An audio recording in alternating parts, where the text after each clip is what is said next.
Hello po, good evening.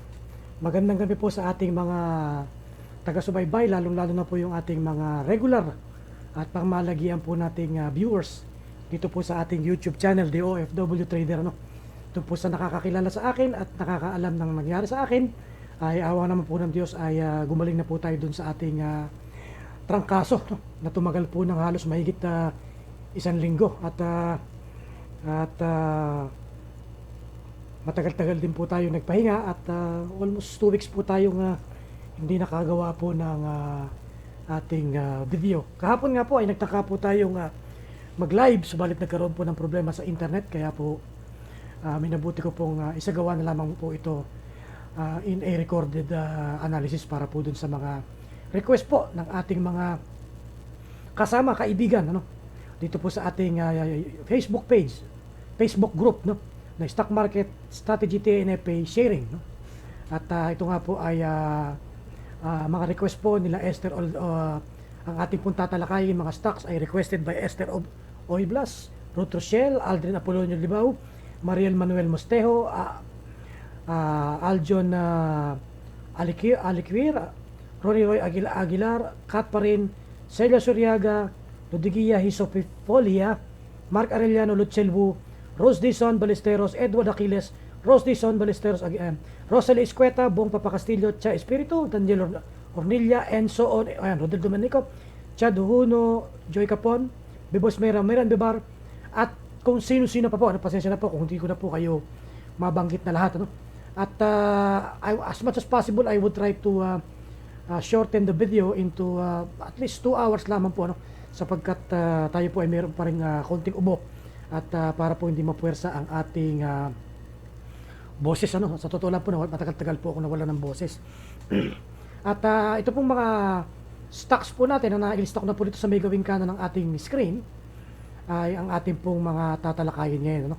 At ayun, pasensya na po kung hindi ko na po maisama sa loob ng 2 oras yung iba pong mga request po ninyo at bawi na lang po tayo sa susunod, ano? At ang aking pong disclaimer dito po sa ating analysis, ito po ay personal ko pong analysis at hindi po ito rekomendasyon na kayo ay bumili dahil sigurado pong tataas o sigurado kikita kayo. Ito po mga analysis po natin ay personal analysis po natin base po sa ating karanasan sa pagbasa po ng chart. Kung ano po yung nakikita po natin sa chart, yun po ang binibigyan po natin ng opinion, no?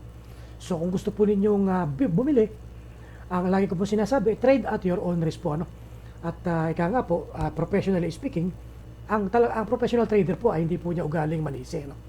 Sapagkat siya po ang pipindot ng buy signal at siya din po ang pipindot ng sell ng buy order at ng sell order. Kaya po in your own control po ito, no?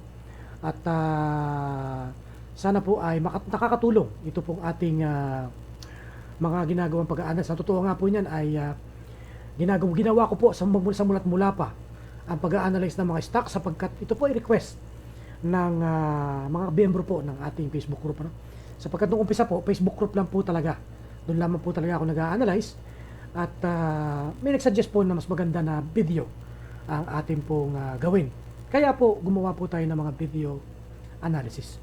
Magsisimulan na po tayo at as much as possible po gagawin po natin mabilis-bilis ang ating analysis para po hindi po umaba ang ating video. Siyempre po unahin po natin ang ating Philippine Stock Exchange Index, ano po ang nangyari po sa kanya noong nakaraang Friday, no? Ang totoo po nito, ang aking pong napansin dito ay ito pong ating index.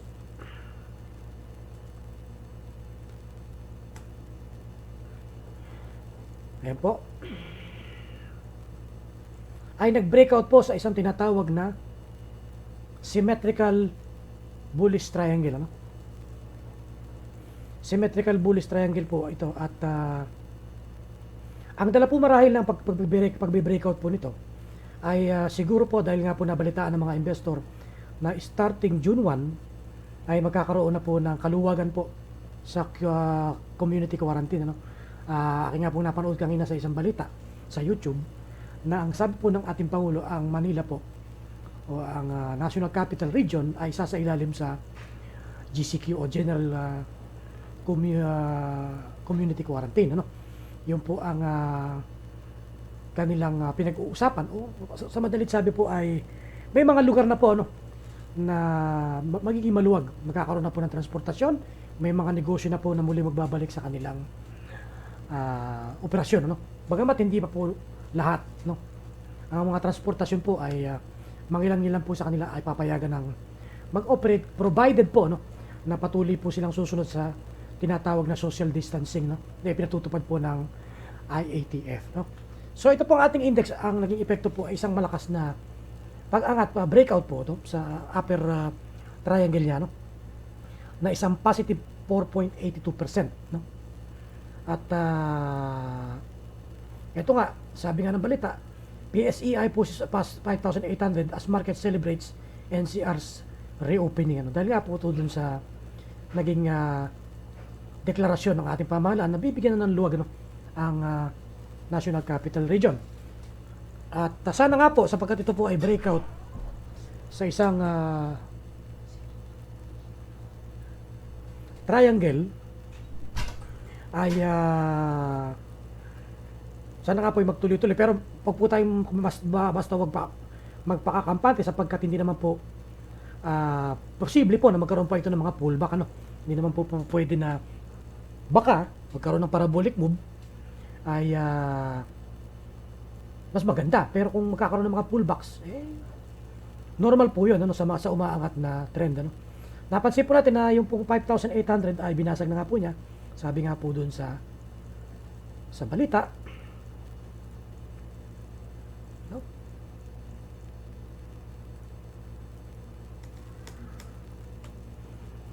Alright, at basag po ang 5,800. At ang susunod po nating po pwedeng maging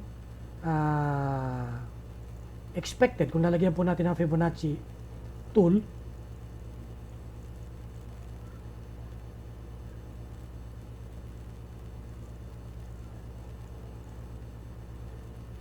Siyempre po ay 6,000, 6,100 or 6,000 kung siya po ay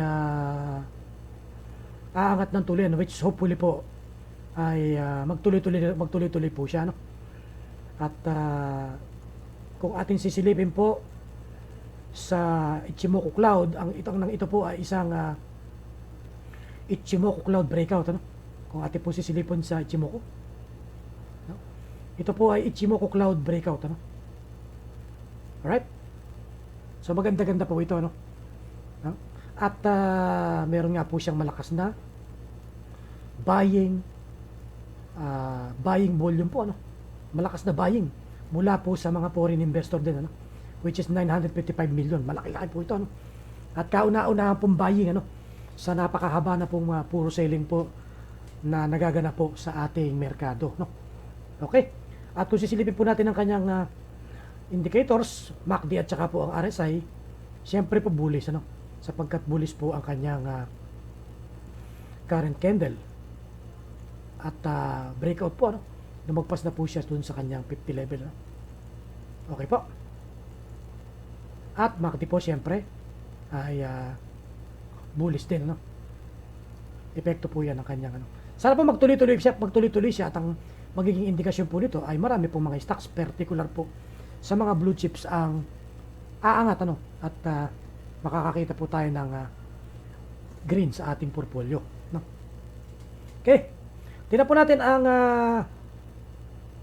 ating global indices, Ang S&P 500 po ay 0.48% gain po, pero maliit lang po ito, At ang Nasdaq Composite po ay 1.29%. Ang Dow Jones ay 0.07%. Kung tingnan po natin ang mga global indices po, ang sa iba't ibang bansa,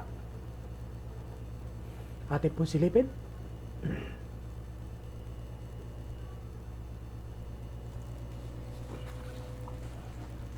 Makikita po natin na mas malaki po ang porsyento ng pula, kaysa po sa green, Or almost masasabi po natin na siguro hindi naman po pala, Correct me if I'm wrong. If we're going to count, I think mas marami po yung green, although kung titingnan po natin ang Europe, Ang UK, ang Germany, ang France at ang Italy ay green pa rin, ay red pa rin, ano? At sa Asia naman po ang Japan at ang Korea, maliban po sa China, ang Japan po ay red pa rin, although maliit lang naman po, 0.18%. Ang Korea po, ang China, ang Hong Kong ay nananatili pong green, ano? New Zealand, Australia, ang Australia po ay pula, 1.63% down. At ang New Zealand po ay green, ano? Sa madalit sabi po ay nag-stagger, may pagkakahati po, ano? Ang green at saka ang pula, no? At kung gusto po ninyong i-double check po ito, punta lang po kayo sa tradingview.com. Sana nga po ay wala pong masyadong kasi nga po may problema na naman po na bumabangon, kagaya nga po ng pagsasabi ni John Donald Trump na parang ihiwalay po yata niya siya ng affiliation sa World Health Organization. At yun nga po isang balita na nabasa rin natin na may issue na naman po yata sa pagitan ng US at ng China, which would cause again another problem, ano, sa global market. May epekto po yan nung nakaraan, ano, nung magbigay po siya ng si Trump ng mataas na taripa na nagkaroon po ng problema sa global market. At pwede po maka-epekto rin po sa ating merkado, no, sa ating index, ano. Pwede po, iwanan na po natin ang ating index. Punta na po tayo sa ating first stocks na requested po ng ating mga kagrupo. Ang una po ay si Tech. Tingnan po natin si Tech. Ito po si Tech ay ang masasabi ko po dito ay nananatili po siyang downtrend, ano. I-load ko nga po yung aking isinave na chart niya. Okay. Mapapansin po natin nasa loob po siya ng kanyang tinatawag na downtrend channel, ano. Actually kung nag-breakout po siya kagad, ito ay plug kamukha po nito, pero hindi po ay nagtuloy-tuloy po siya, no. At wala naman po yata tayong nababalita ang balita sa kanya. Mayroon siyang balita 17 days ago na sabi rito Certec turns to China and Taiwan for expansion, pero mukha naman pong hindi umepekto, no. Wala pong dating sa mga foreign sa mga investor. Tingnan po natin kung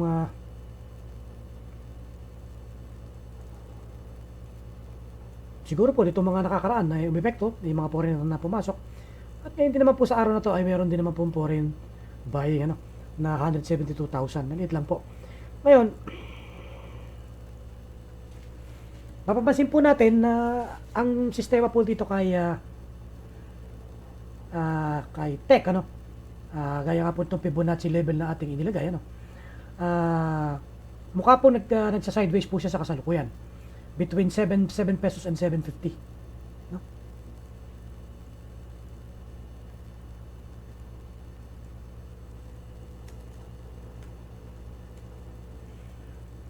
Okay.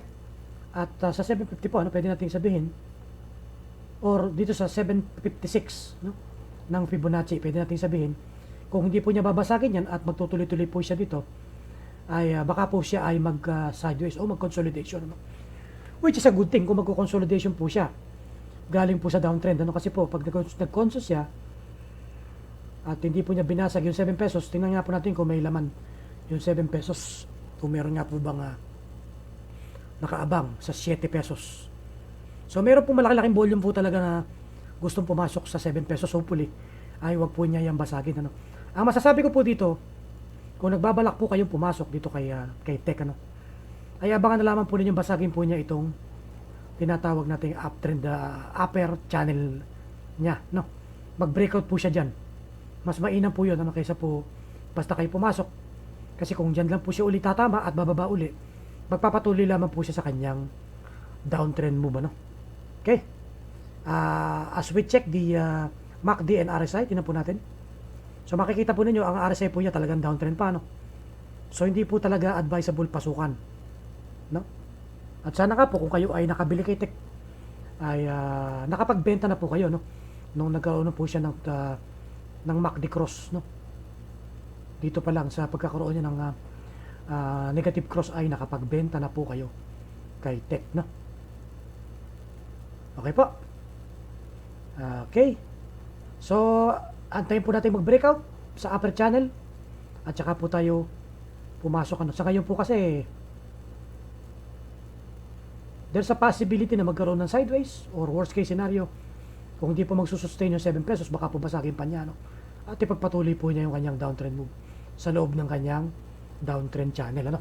So, kung wala po kayong hawak kay Tech, hindi po advisable pasukan. At kung may hawak naman po kayo, sana po bago pa po siya bumababa noon ay nakapag benta na po kayo, ano? Next po natin ay si Home. Tingnan ko lang po kung meron ako nakasave kay Home para meron po yata akong dating chart kay Home.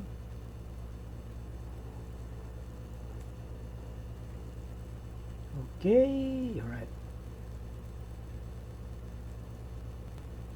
Okay, ito po ay bakit?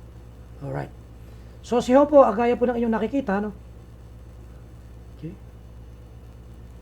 Fibonacci, ayun.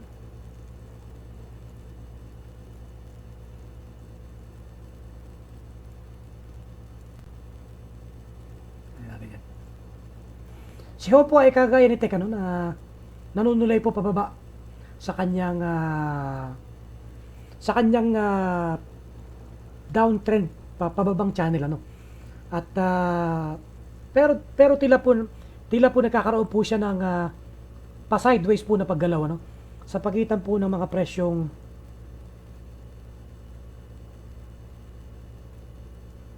$5.32 at dito naman po sa bandang itaas ay $5.60. Tingnan po natin, ano. Mukha pong magpaparehas po ng pagkilos kamukha ni Tech at baka po lumabas po siya ng pa sideways, ano. Or worst case scenario, baka po mas bumaba pa siya. Tingnan po natin sa bid and ask kung may makikita po tayong malakas-lakas na support, ano. Ang layo po ng malakas-lakas niyang support, nasa 478. Masyadong mababa po ito, no. Doon po may nakaabang na 200,000 shares na gustong bumili.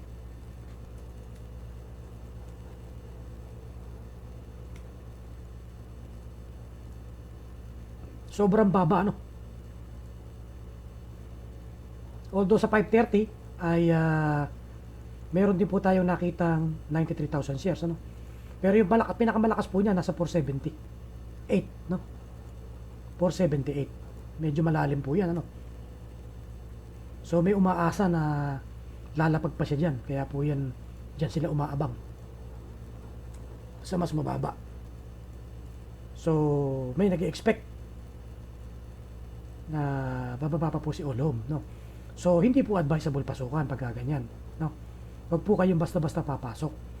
Ang diskarte po dito, since nga po mayroon na po siyang maliwanag na downtrend channel, ay hantiin po ninyo mag-breakout pataas na mayroon pong volume, ano, para po hindi po kayo masaktan. Kasi po baka po magpatuloy lang po siyang bumaba kung hindi po niya babasagin yung channel na yan, ano. No? Tingnan nga po natin. Ayun. Actually, ang malakas po niyang harap 550, no? Yung po mayroong 800,000 shares na gustong magbenta, oh.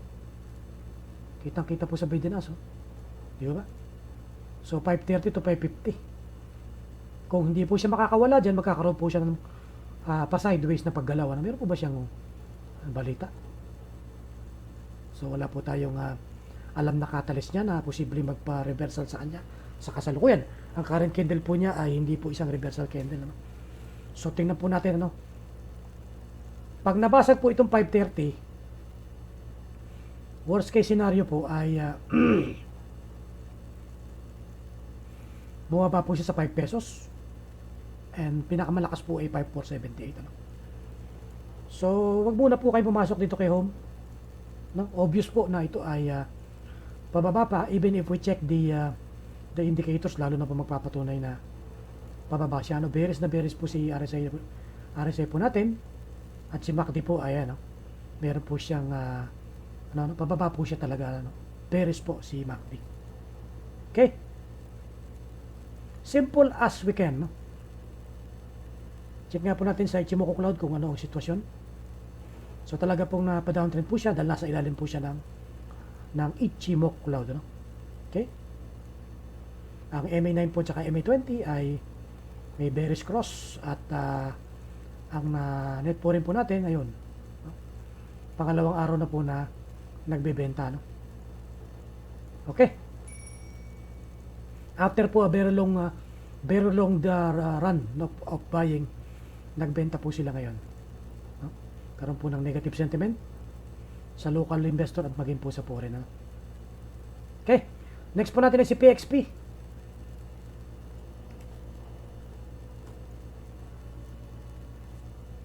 Tingnan ko lang po kung meron po tayong nakasave na chart kay PXP para po hindi na po tayo ma-recall. Wala po. Sige. Let's clean the chart para po madali po nating mag-get, ano?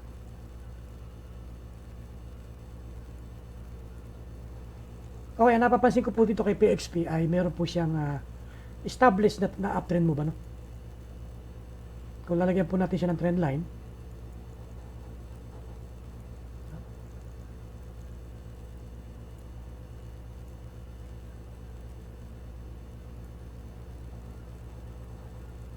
okay? Meron po siyang established na uptrend move at kasalukuyan po siyang malapit sa kanyang lower trend line, ano? Okay?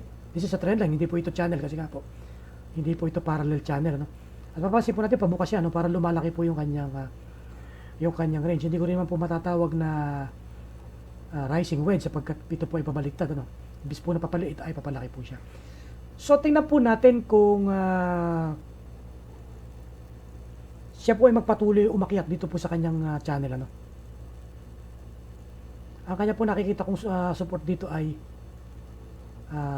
mukha pong 450, ano? Tingnan nga po natin kung may laman yung 450 at kung malakas po yan ay posible po na hindi po niya yung basagin, ano? Okay? Tingnan po natin ang sabi din as kung may laman ng 450. So meron po tayong malaking volume sa 450, ano? 67,000 shares, ano? At ang kasunod po ay 432, no? 150,000 shares. So kung babasagin po yung 432, yung 450, meron pong 432 na nakaabang na malaking volume na po posible pong dyan po siya mag-support, ano? Kung hindi po magsusustain sa 430 po meron din, ano? 436 meron din 79,000, no? Higit na malaki po dun sa 450. So ayan po, nakikita po nating mga support level po niya, no? At sa taas naman po ay sa 470 po meron na pong 100,000 shares tayong natatanaw, ano?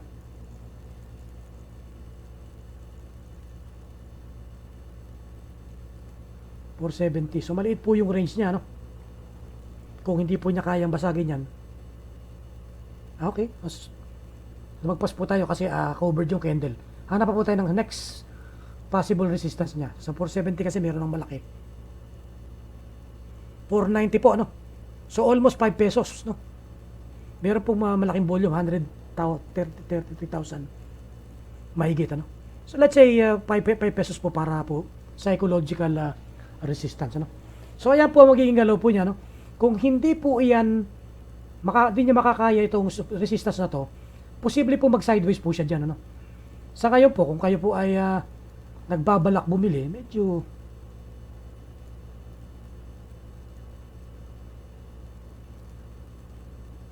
may 9% po yan, ano? At ang risk po natin dyan, kung sakaling hindi magsusustain ng 450 ay negative 5%, negative 5.69%. Yan po ang ating analysis sa kanya. Pag hindi po niya binasag itong lower trend line niya, there's a possibility po na mag-swing lang po siya dyan sa kanyang current lower and upper trend lines, ano? No? Na tinatamaan po ng kanyang mga highs and lows, ano?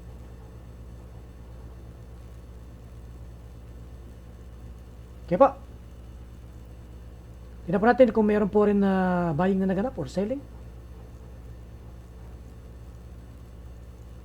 So, maganda naman po, ano, kasi araw-araw po ay binibili siya ng foreign investor. So may nakikita po ang mga foreign investor sa kanya. Kaya po siya araw-araw po ay lamang po ang buying, ano? No? Right? Yan lang po ang ating simple analysis kay XP. So, watch out lang po sa mga support and resistance level niya, no? Mas malapit po sa support kayo makabili, mas maganda po, ano? Para po maximize ang gains. MWC po tayo.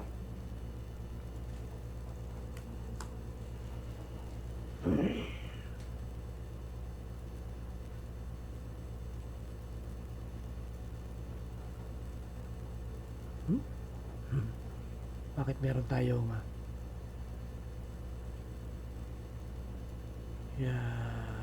linisin natin?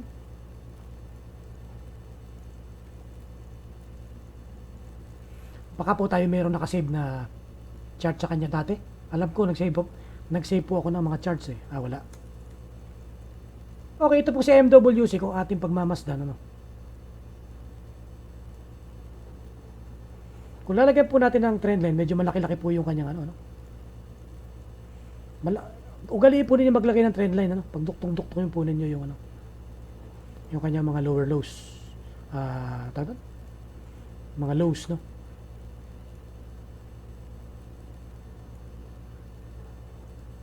Na-break pala niya yung kanyang trendline dati.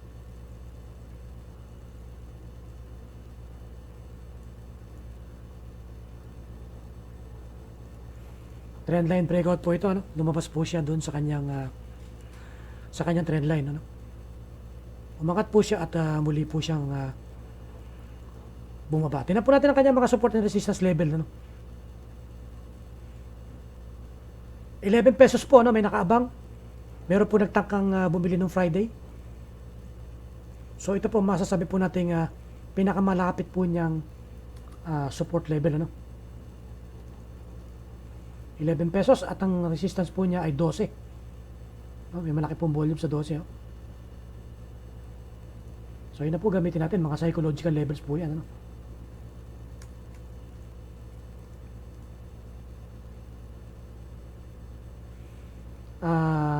Kung wala po siyang nangutang sa bangko, ang naging resulta po ay umangat ng 2 araw, 4 days ago po. Umangat ng 2 araw, bumagsak na naman, ano? So kung hindi po niya babasagin po itong 12 tsaka 11 pesos, baka po mag-trade range lang po ito, ano? Yan lang po ang magiging galaw niya. Meron po kayong 9% eksakto na gain, no? Kung sakali po na dyan lang po siya maglalaro sa pagitan ng dalawang presyong yan, ano? 9% po yung mga trade range natin dyan, ang mga mahilig sa trade range, no? Okay, so bumaba po siya ngayon ng negative 5.24%. At kung magbabalik po siya, aangat po siya pabalik next trading day, 6%. Ang risk po natin ay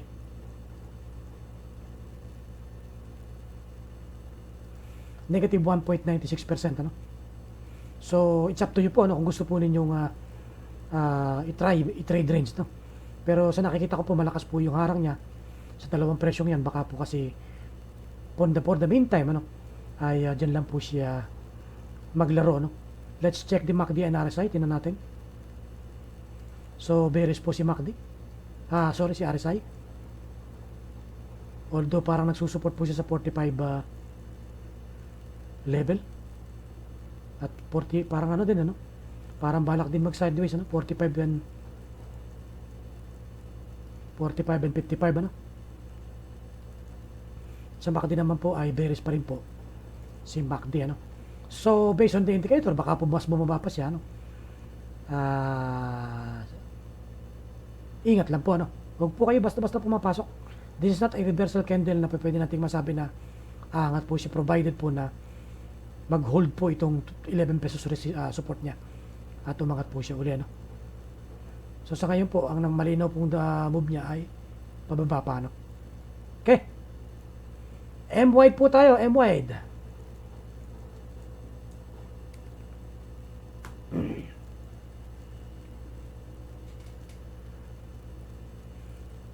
Let me check po kung meron po tayong na-save na chart ni M-Wide.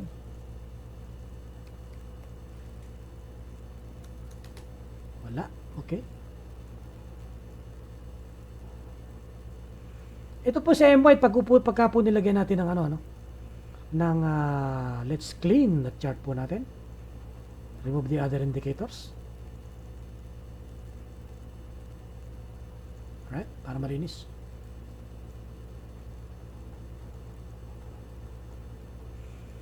Ang mapapansin po natin dito kay M-Wide ay isang falling wedge. No? Tinan po ninyo mabuti. No? Madalas po natin pag-usapan to dati.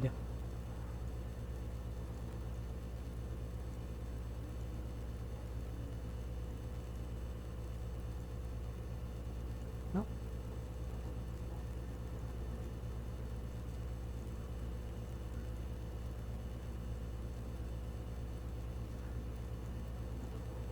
This is a possible falling wedge po. Kasi nga po, this is a falling wedge kasi nga po ay nag-meet po yung nag-intersect po sa bandang dulo yung dalawa niyang trend line ganyan po yan at ang aasahan po natin kapag ka falling wedge, alam niyo naman po ang falling wedge po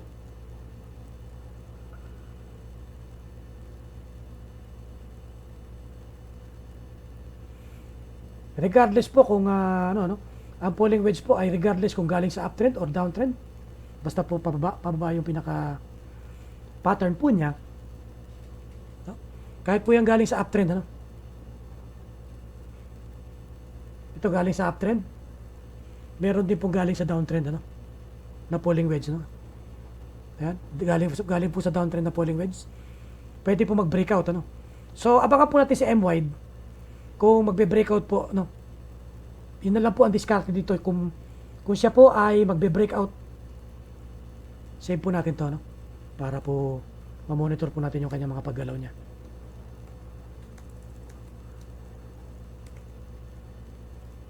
No? Tingnan po natin ang kanyang support and resistance level kung saan po siya posibleng mag-hold. No?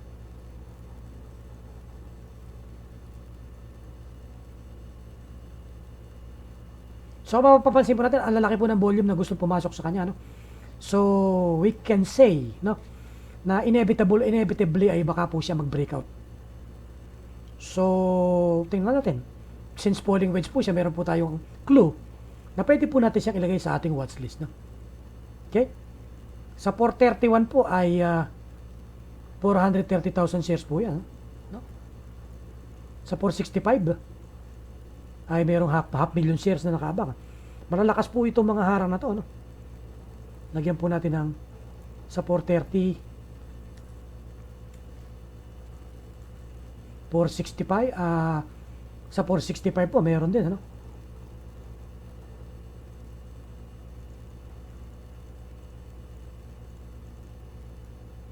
So kung mapapansin po natin kung mag-hold po yung mga support na yan, hindi po yan basta-basta bababa.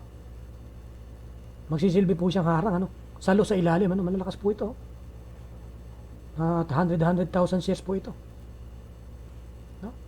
So, baka po mag-sideways, then tuluyan po siyang lumabas.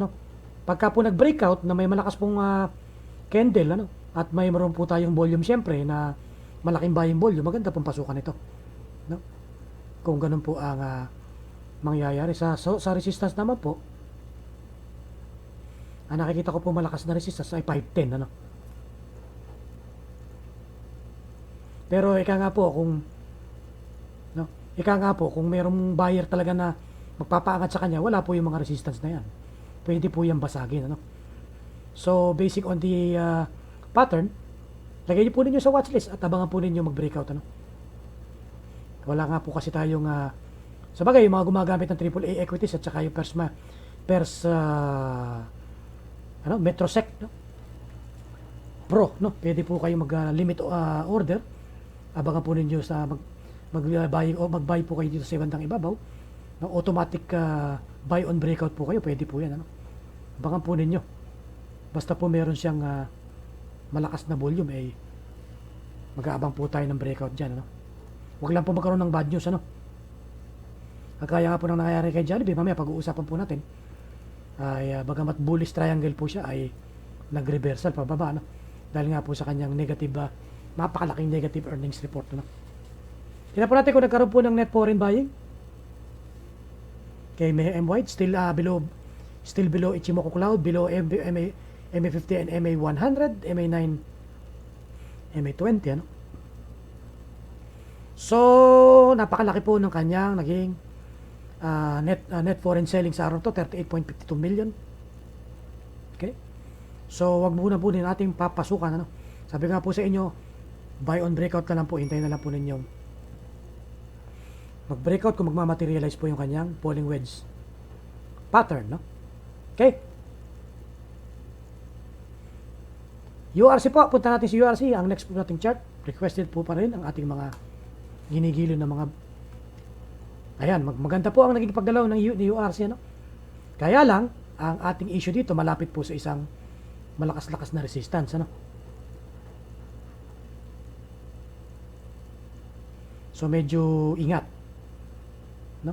132 ay baka po magbenta dyan ang mga linisin natin para kitang-kita ang ating support, yan, and resistance levels, yan. So, nakikita ko po ditong support ay 120, no? Ang psychological levels po yan, no? Kasi mga eksakto. At ang resistance po ay looks like it's a range po, no? Ito po ay within the range of 120 and 132. Tingnan po natin kung totoo po itong ating support and resistance, ano.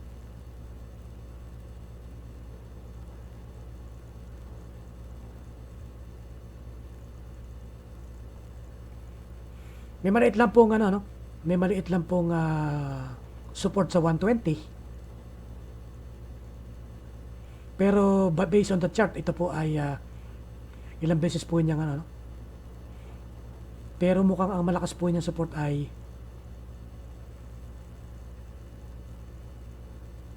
mataas yung 123. 117.50. Ilan na natin yan? 117.50.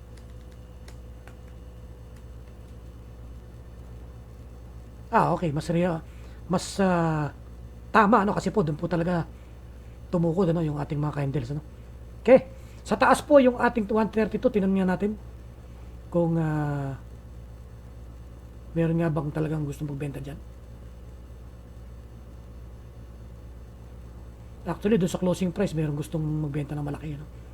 Pero yung 130 po talagang may volume siya, no? Ayun, 63,000. So may laman po talaga, yung 132. So sa mga nakabili po, congratulations, sapagkat kung nakabili po kayo noong May 27 pa, ay kumita na po kayo ng 8.78%. Kaya lang po, ingat po kayo sa 132, no? Meron pong malaking selling, at resistance po yan, baka po dyan mag pullback. Alright? Yan po ang ating analysis kay URC. Alisto po kayo sa next trading day, no? Kung babasagin po niya, good, congratulations. Kung hindi po niya babasagin yung resistance, then posible po mag-pullback yan, at muling bumaba dito sa support po niya. Medyo malaki po ang rest, negative 10.2%, O kung po sa inyo, mag-take profit po kayo sa resistance, para po masiguro po ninyo yung inyong kita. Net po rin po tayo. Check na rin natin ang Ichimoku kung nasaan po siya. So above the Ichimoku Cloud po siya, above the Ichimoku Cloud, which is a good thing actually. At meron po siyang malaking net foreign buying, which is 110 million, 10.6 million, Sana po makatulong, ito pong mga malaking buying volume niya at malaking net foreign buying niya para po basagin niya ito pong third attempt na basagin po niya ang 132. Let's see po kung ano mangyari. Listo na po, para po hindi po kayo kumita na ay maging bato pa, Okay. GT Cup po tayo.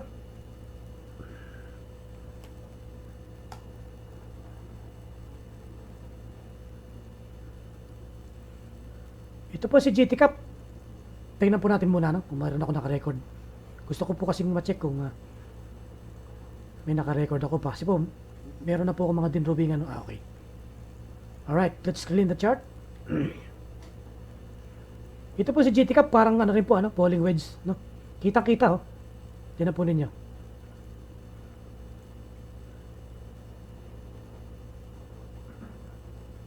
Bagya na po siyang sumilip, no?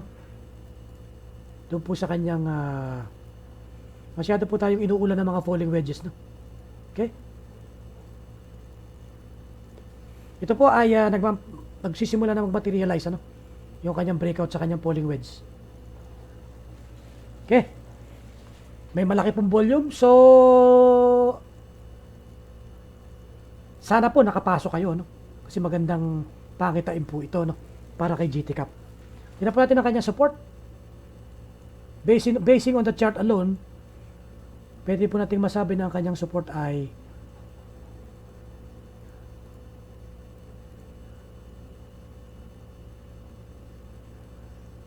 $367. Tingnan po natin sa Bidinas kung mayroon pong nakaabang na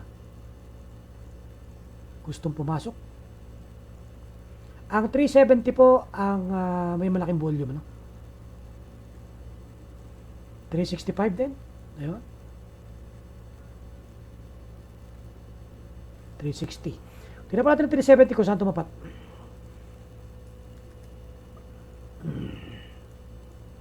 Sakto, 370 po. Nakatungtong siya. Eksakto. No? May support po tayo dyan. Ano? Yun. 20,000 shares. Siya pinakamalaki. Kung tutuusin sa linyada. At sa resistance po, tingnan natin kung may malakas pong resistance. Actually, yung closing price po, let's disregard that kasi po, baka po habol lang yun, 400 po, mayroon pong nakaabang, Ayan. Realistically, psychological po yan. Okay? So, ayan po, nakita po natin.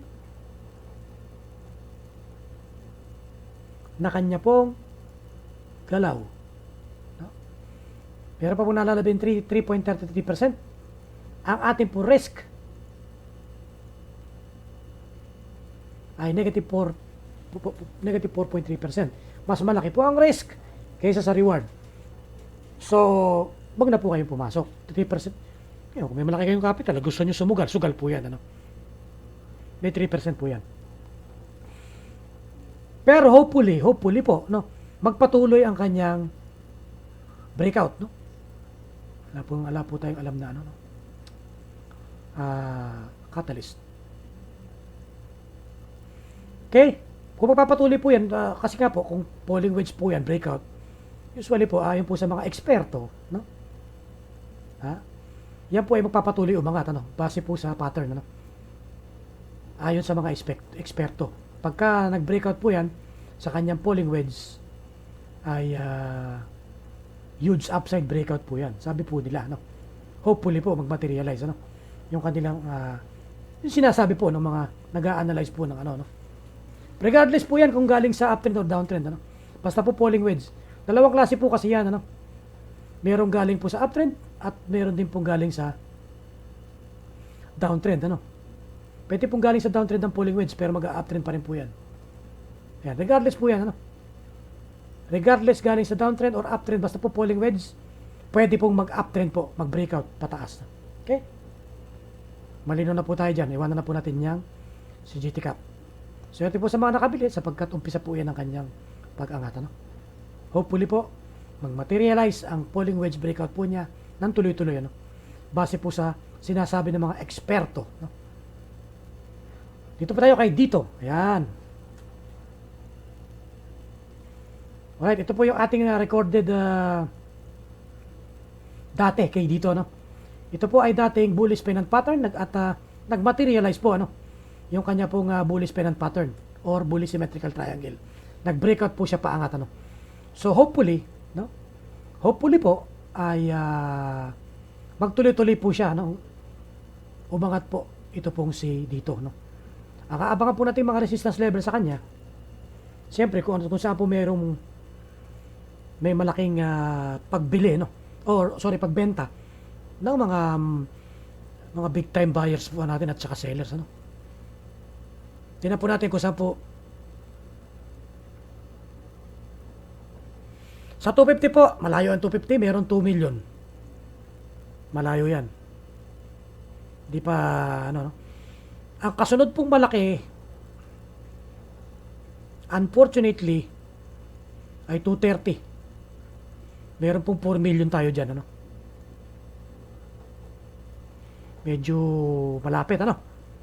4 million po yan, ano? Medyo... Ito, ano? Ito. So, alisto po yung mga nakabili. Bantayan po ninyo yung 230. Baka po hindi kayanin, ano? Pero malalakas po ang support, ano? Ang support po ay ubod ng lakas. Tinan po ninyo.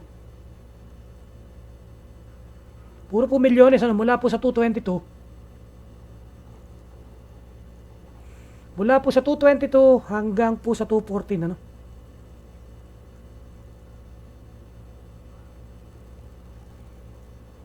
So, matatag-tatag po yan, ano? Kung i-order po uli yung mga ipinasok na yan, ano? Sa bid, no? Matatag-tatag po. Sabihin po, hindi siya basta-basta bababa, ano? So, mas lamang po siya na umangat, no? Madugo po yan. Marami pong nakaabang na. Kaya lang po, kung hindi po niya kayang basagin itong 230, no? Eh medyo, baka po mag-sideways lang, ano? So, meron po tayong range na in between. Meron po tayong 7% range, no? Kung hindi po niya kayang basagin ng 230, dahil nga po milyones yan, ano?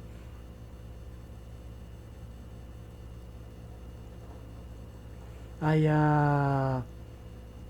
baka po magkaroon muna ng ano pag sa sideways. Pero kung magmamaterialize po talaga to, dapat po tuluyan pa po siya umangat, ano. Ang bullish symmetrical po or bullish pennant pattern, ang analysis po diyan ng mga eksperto ay patuloy pa po yung aangat.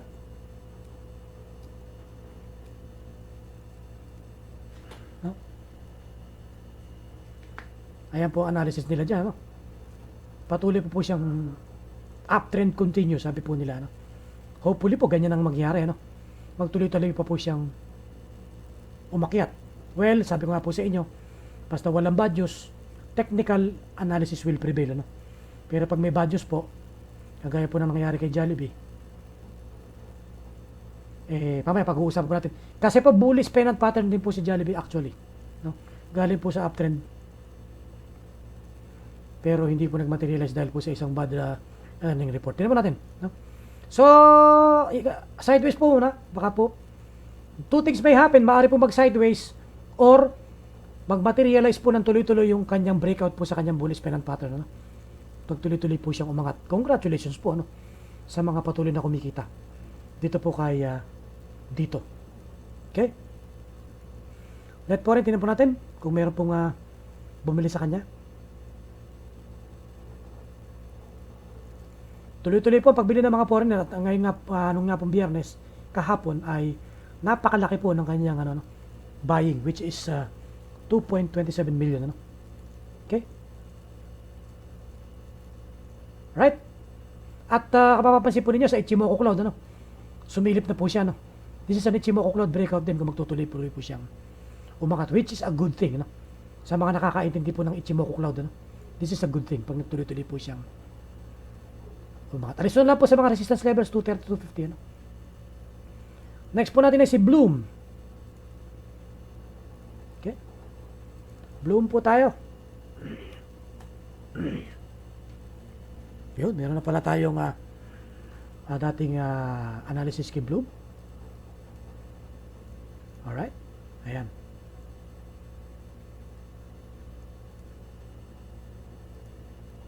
Okay. So, ito po ay nag-breakout po, ano? Nag-breakout na po siya dito sa kanyang ano. Yung dating analysis natin kay Bloom ay pa-downtrend tapos nag-sideways, no? In between yun sa 550, no? At okay. Binasag yung 550 at tuloy po siyang may volume po ito, no? Kaya may laman to, no? Congratulations po sa mga nakabili kay kay Bloom. Ang issue lang po dito, baka po malakas na harang po itong inatrasan niya. Meron na po siyang ginawang pag-atras, ano? Kitang-kita na po natin na ano, meron na pong price rejection, although hindi po galaki yan. Check po natin ano, kung may nakaalpang po magbenta sa kanya. Ito pong inatrasan niyang presyo ay 630. Yun natin.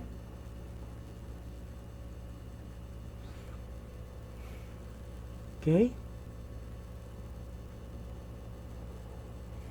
624 po, meron ng gustong magbenta. At nung closing price po niya ay malalaking so meron na po mga gusto mag-take profit sana nung Friday, no? Nag-umpisa na po sila mag-take profit. Alisto po kayo sa possible pullback nito, no?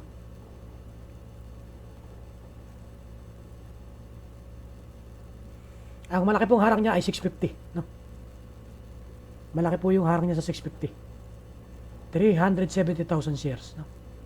So medyo kung sakaling aangat pa siya ay sa 650 po, baka posible po siya mag-reversal dyan, no? Kung babasagin po niya yung 630, alisto po kayo sa 650, no? Ito po mga ganito pong klaseng paglipad niya ay wag na po kayo magtangkang pumasok. Tingnan po natin kung gaano lang po ang magiging 4.85% po yung kanyang reward kung sakali sa 650 po siya mag-reversal, ano? Okay. Pero malaki po ang risk niya, no? Kung sakaling aatras po siya, no? Ang support po niya, tingnan po natin kung support po yung size.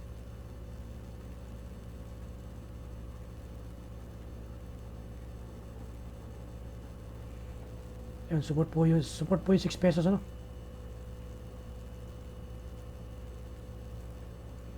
Okay. Baka po i-retest yung 6 pesos pagkatapos yung bumangga sa 450 sa 650. 595 po. Yun. May support din sa 595. 234 million po, ano? So, around the 6 pesos area po, meron po tayong support dyan, ano? Alis na po kayo sa 650, medyo malaki po, ano?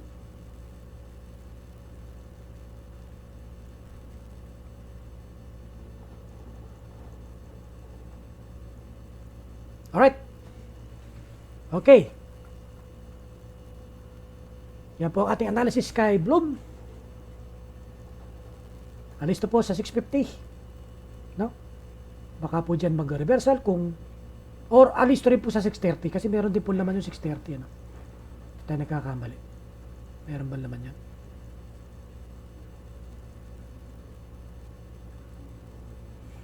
$595, 590. Sorry. 630 walang masyado. Ang kasunod pong malaki ay 640. No? From 640 po at 650 po, meron po malalaking volume. Ano? Baka po dyan po siya bumangga at umatras. Mas malaki po magiging risk. No? Kung babangga po sa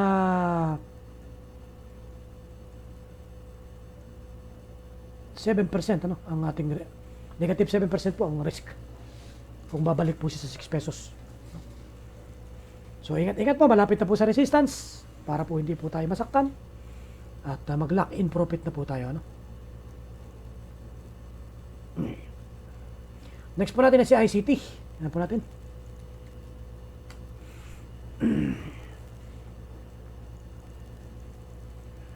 Meron po ba tayong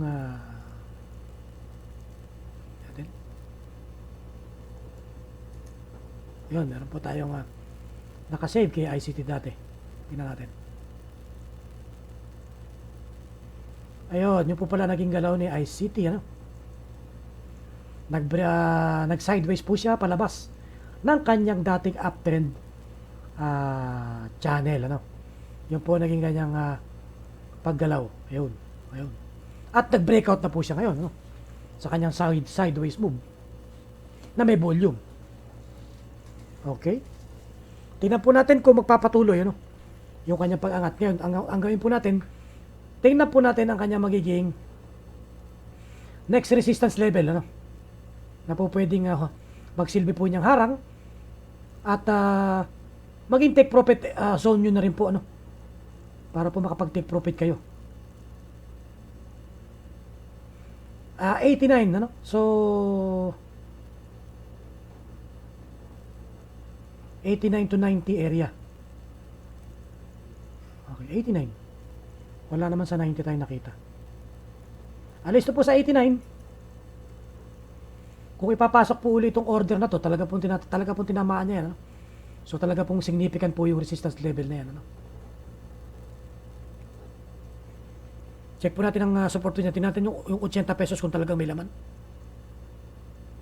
Sa 85 po, merong 827,000, ano? Baka po kasi sunduin muna yan, ano? Ayan, meron po, no? Sa 80, 46,000 maliit. Mas malaki po yung 85, no? Baka po i-retest muna.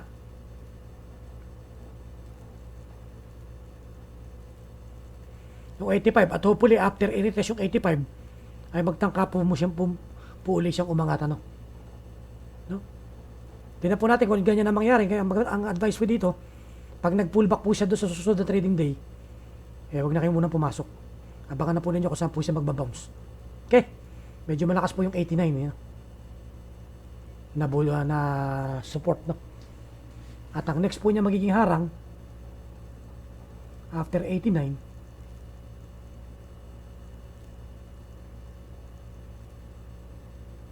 so yung 89 lang po problemahin po natin sa kasalukuyan kasi maliliit na po yung kasunod na volume, ano?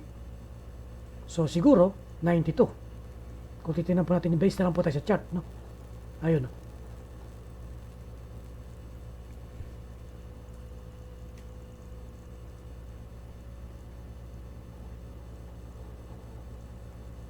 Baka sakali, ano? Psychological level po kasi yan. Although maliit po siya ngayon, baka sa susunod pong trading day ay pasukan yan, ano? O dyan na magbenta ang mga big time o mga malalaki natin mga investor, no? So ingat po kayo, malapit sa resistance. Abangan po mag-pullback na lang, ano, kung sakali. LTG po tayo.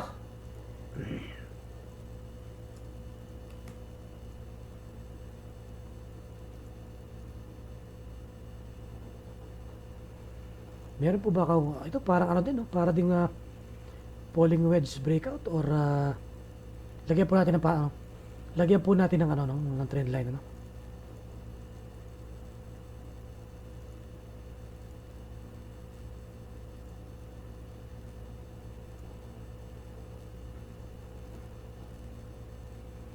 Hindi po, ano, ito po ay flag breakout po ito, ano. Ito po ay flag breakout at ayun nga po nagmaterialize na may mahinang volume, may dividend po ang bibigay sa June 19, ano? At ang ex-date po ay June 3. Sana po makabili kayo sa June 2, no? To avail the 15 centavos cash dividend, no? Ang problema po natin dito ay ito po ay isang shooting star candle, ano? At malapit po sa support sa resistance na 8 pesos. So nag-breakout po siya sa kanyang plug. Pag tinanggal po natin yung lumalabas po sideways, no? Tinanggal ko po yung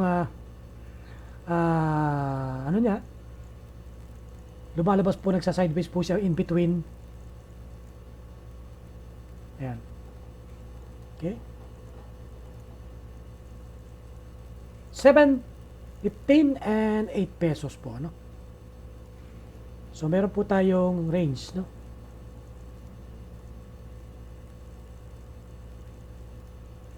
%11. Malaki-laki po yan kung gusto po ninyong trade range. Kaya lang ay this is a sign of reversal candle. At kung pabagsak po, ano, yung next candle po niya ay posible po mag-retest po siya uli sa support na ito, no? Which we can check kung meron pong volume, ano. 784 po, meron po tayo nakitang malaking volume. Let's check po sa 715 kung meron po laman. Ano? 750 po meron din. No?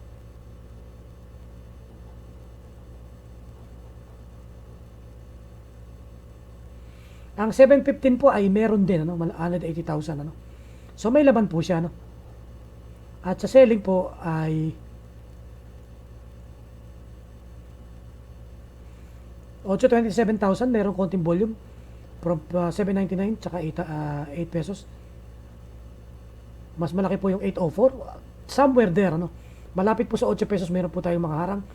At 850 po ang pinakamalaki, no. Pero malayo-layo na po yun. Pero ngayon po, since nagpakita na po ng sign of reversal, obvious naman pong resistance level yan, ano? So, alisto po kayo sa possible pullback niya, ano? Okay? Huwag na po muna yung tangkain pumasok. Abang na po kayo kung saan po siya bababang support at doon po siya magtatangkang pabalik po, ano? Pataas, no? Check po natin kung may net po rin na buyer po tayo.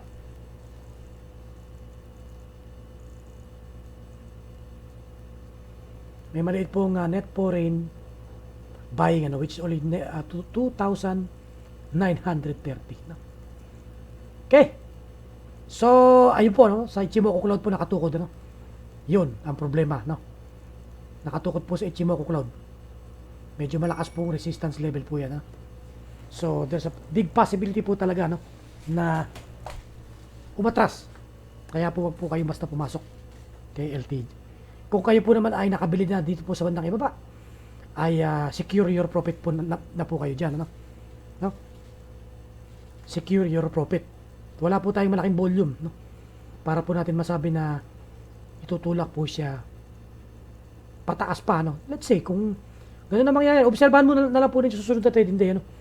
Kung hindi po niya babasagin po yung 8 pesos, alam na this, ano? Okay. SECB po tayo.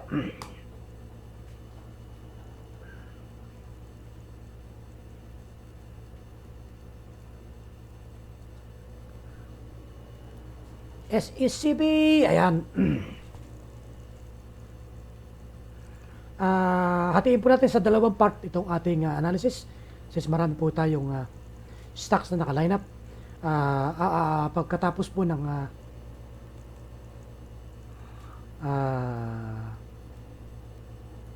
tingnan ko lang po, sandali.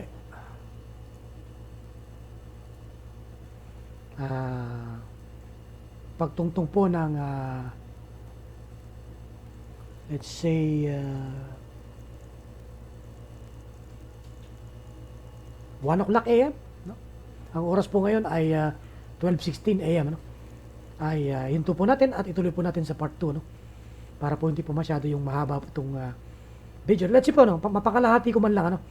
At least matapos po natin hanggang dito kay BPI, ano? Para po kalahati, ano, eksakto, no?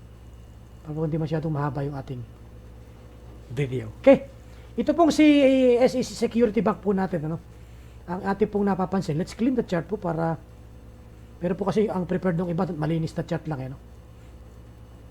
Napakalaki po ng selling, ano? Ano po ang bad news nito kay Security Bank natin?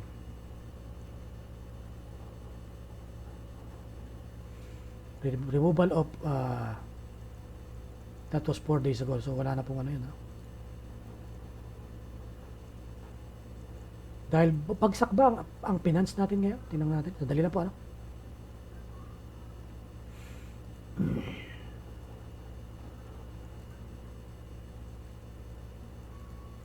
Bagsak ba ang finance sector?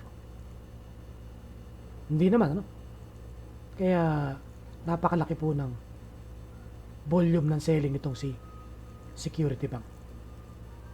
Anyway, tingnan po natin kung ano po ang kanyang mga support and resistance level. Let's get it from the bid and ask para po realistic tayo.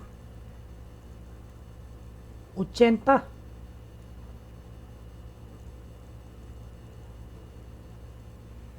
Meron sa 80, no? Linagay po natin yan.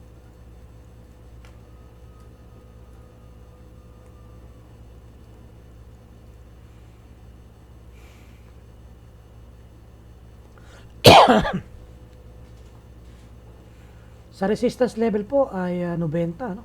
Meron po tayo nakitang malaking volume. So, yun.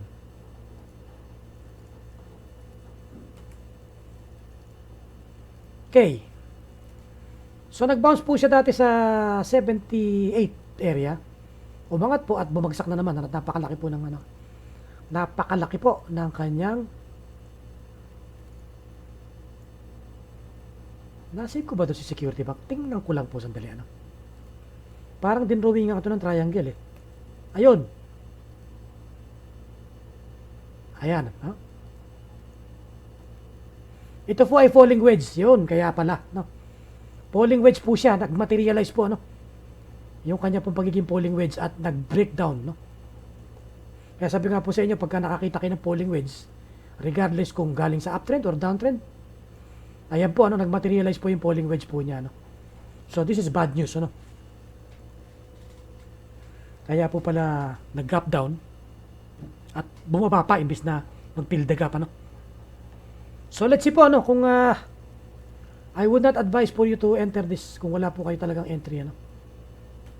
Kung wala pong entry binibigay mga indicator, this is a no-no for the meantime. Ano? Unless po talagang may volume ng buying, may buying pressure at malakas po yung ano, no, pag-angat po niya. Tingnan po natin ang mga indicator po niya. Bakit po mukhang magpo-form ng ano, no, bullish cross, pero ang RSI po ay still declining. Mukhang babalik pa po sa overbought area. No? So, wag muna po, ano, wag muna, no. Iwas po muna tayo dito, no. This is a materialization of a falling wedge, no. Laki, cap down talaga, no. Ang kanyang ginawa. Ito po yung time na ano, nagkasakit ako no. Hindi ko na nasubaybayan. At nagmaterialize po yung sinabi po natin na falling wedge, no. There you go, no. So, tingnan ko nga lang po kung si stochastic na ibibigay. Although stochastic po ay bullish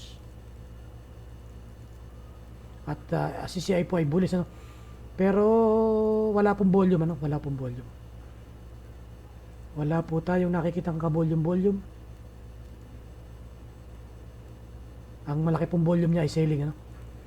So, ang diskarte po rito, kung magbabounce po sa isang support at may volume po, saka na lang po kayo pumasok. 52-week high, ayun, no? Malapit po sa 52-week low, no? Ito pong si SECB. CEB po tayo. Tatapusin ko po hanggang kay kay IDC, no? At ituloy po natin sa next recording po sa part 2, no? Okay? Ito pong ano, no? Ito pong si Cebu Air, nagkaroon po ng malaking volume po ngayong anong araw ng kahapon sa Friday. Siguro po dahil po doon sa balita na, no, na magre-resume na po ang flight. Although hindi pa rin po 100% fully ano, no, restricted pa rin po, ano, ang ating mga flights. Although magre-resume na po ang operation. Ito po ay isang gap up na shooting star, ano. So this is a sign of reversal candle. Pinaangat lang po ng konti at nag-take profit po agad ng Friday, ano. Ito pong ating mga investor. So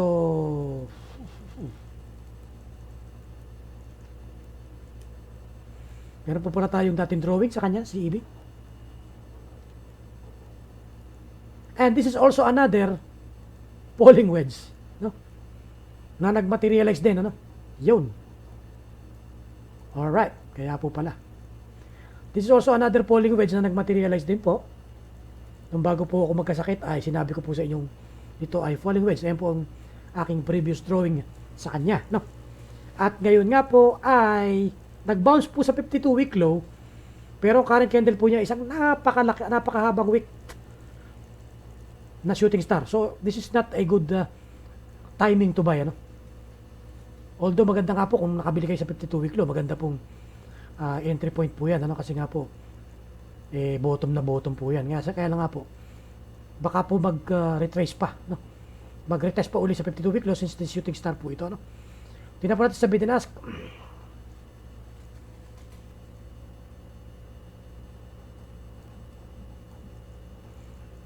Alright. Alright. Ang selling po, may volume po siya sa, wala po masyadong malaking volume sa selling. Pero yung closing price po siya, may nagtangka po magbenta, no? Check 40 pesos kung meron. 22,000 shares. So meron po laman yung ano, no? May malaki-laki pong volume sa 40 pesos. Okay?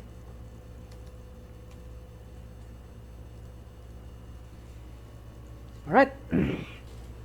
So this is not advisable po to enter, ano?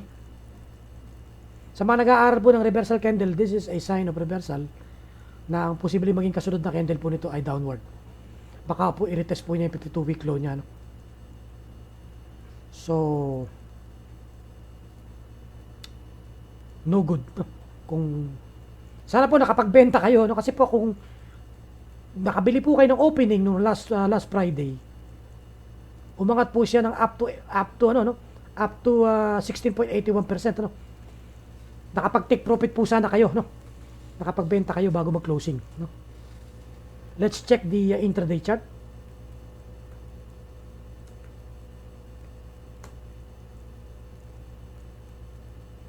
Alright. So, yun, no? Sa second candle pa lang sana nakapagbenta na kayo. So, kumita kayo kahit paano, no? Pero doon closing po siya na may malaking buying volume, ano? Tingnan po natin kung ito pong humabol na ito, no, sa closing. Ang siya rin magpaangat po sa kanya sa susunod na trading. Pero wag po kayo basta-basta papasok, no? Obserbahan po ninyo yung magiging pagkilos po niya. Kasi nga po shooting star po yan, ano? Okay. Next po natin ay si AC.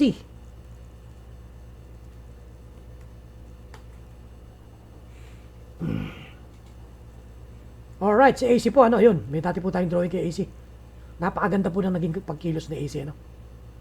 Ayun, no? Kita po ninyo. Kung nakabili po kayo nung Thursday, no? Ang ganda po na naging kita ninyo. Kasi po nasa lower channel po siya, no? Lagi ko po sinasabi po sa inyo, no? Pagka po well-established po ang channel ng isang chart, abangan po ninyo laging dumapo sa lower channel.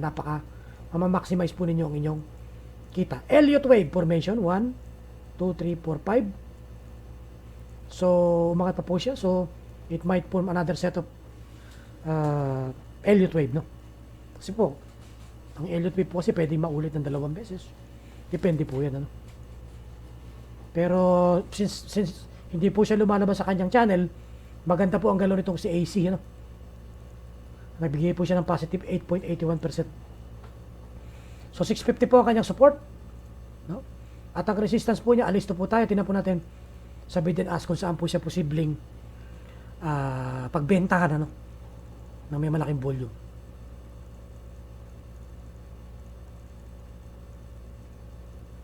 So maganda-ganda pakitain po ito kasi po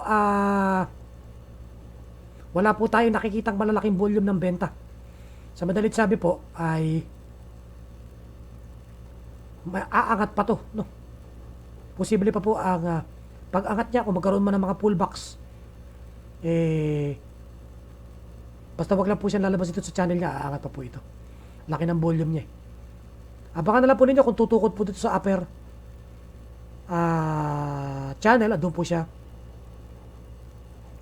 Wala po tayong nakitang malaki-laking volume na ano, no? Ng selling. Okay?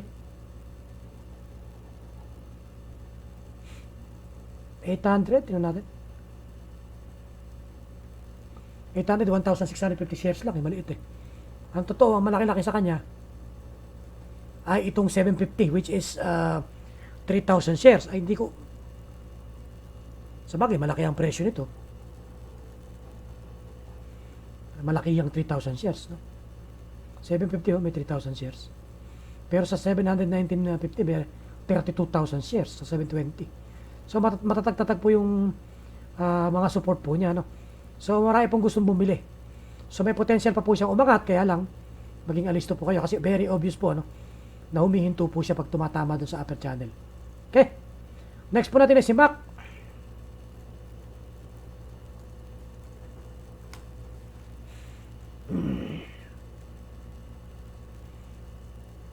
Tingnan natin kung meron po tayong previous drawing sa kanya. Magpapaalala po sa atin ng ating previous analysis.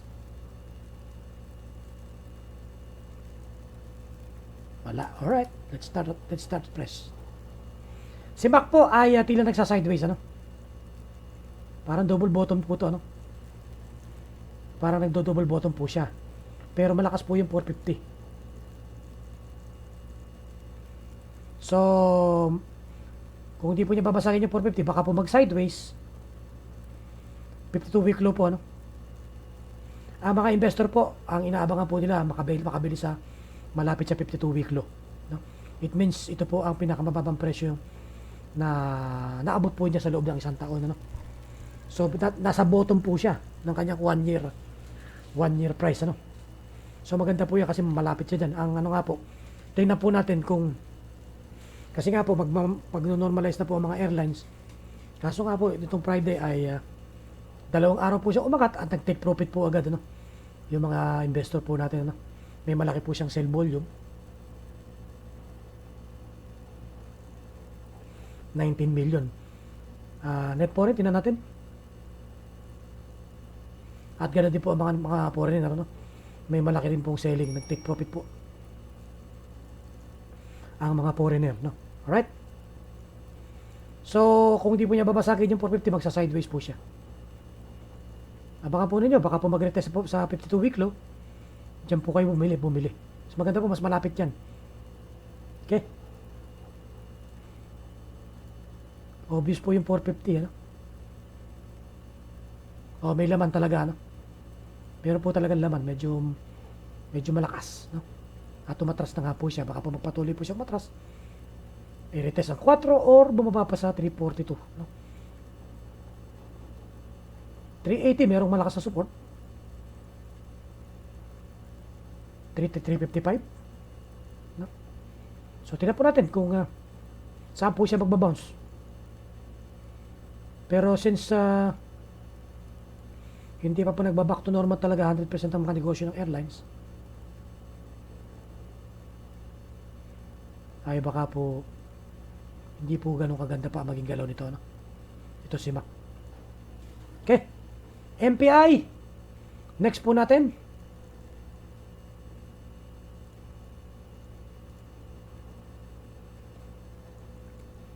Wala po tayo nakasave. Save po natin ito si Mac para next po ay masubaybayan po natin, ano? So, we are going to go now to MPI. Sa mga nagmamahal dito kay MPI.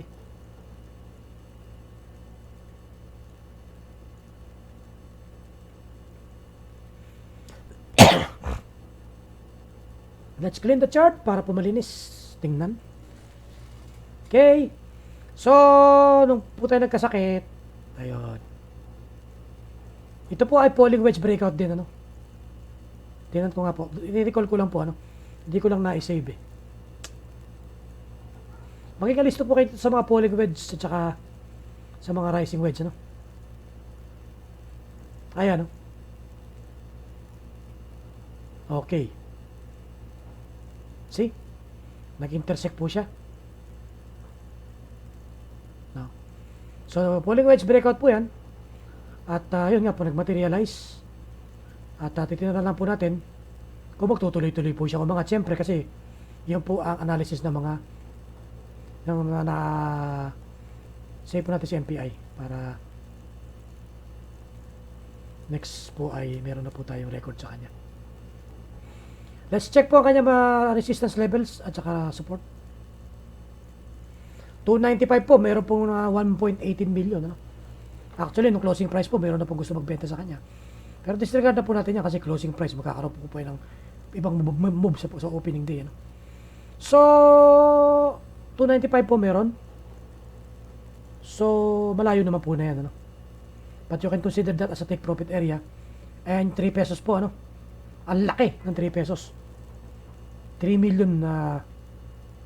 So medyo, kung nakabili po kayo dito sa araw na to, maganda-handa na po kayo sa dalawang resistance levels po na yan. Ano? Sa support 280 po, may 5 million shares na. Ang laki nito. Ayun. Ayan po, ano. Checkin natin ang risk-reward ratio. Ang reward po ay 4%. At kung magre-retrace po siya pabalik sa 280, negative 2.87%. Ano? So, congratulations po dun sa mga nakabili. Bago po siya nag-breakout sa kanyang falling wedge. Kung napanood po ninyo dati kong analysis sa kanya, ay congratulations po sa inyo. No? Okay. JFC na po tayo. Ito po yung ating pinag-usapan doon sa ating Facebook group. No? Na napakapakit po ng kanyang naging ano. No?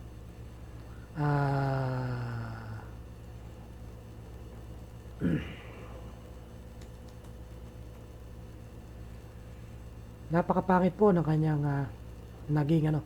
Ito po yung aking analysis sa ating Facebook group at kung napapatuloy po ang negative sentiment ng kanyang negative 253% na lugi no, sa kanya pong income, ay baka po mag-retest pa ito muna sa 52-week low level po niya. No? Or, worst case scenario, basagin pa po niya yung pababa. Meron po ako nabasang sinabi ng kanyang ano po yun? CFO, no? Yung kanyang financial officer, ano? Company financial officer po ba? Ang CFO? Tingnan nga po. I just want to know kung tama po yung sinabi ko, company. Chief Financial Officer, sorry. Chief Financial Officer ay nagsabi po na baka po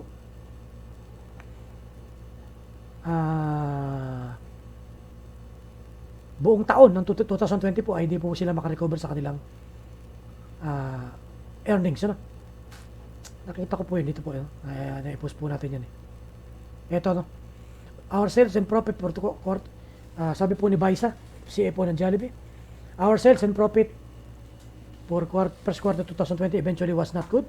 In the next few months, we forecast that sales will continue to be much lower than year-ago levels. Our estimate is that our profit for 2020 will not be good at all. No? So, kung ito po ay mababasa ng mga investor, bad news po yun. Ano? Actually po ito si Jollibee ay ito po ay ang dating analysis ko po dito ay bullish po ito. No? Before the earnings report. Mapapansin po nyo yun. This is a bullish pennant or symmetrical triangle. No?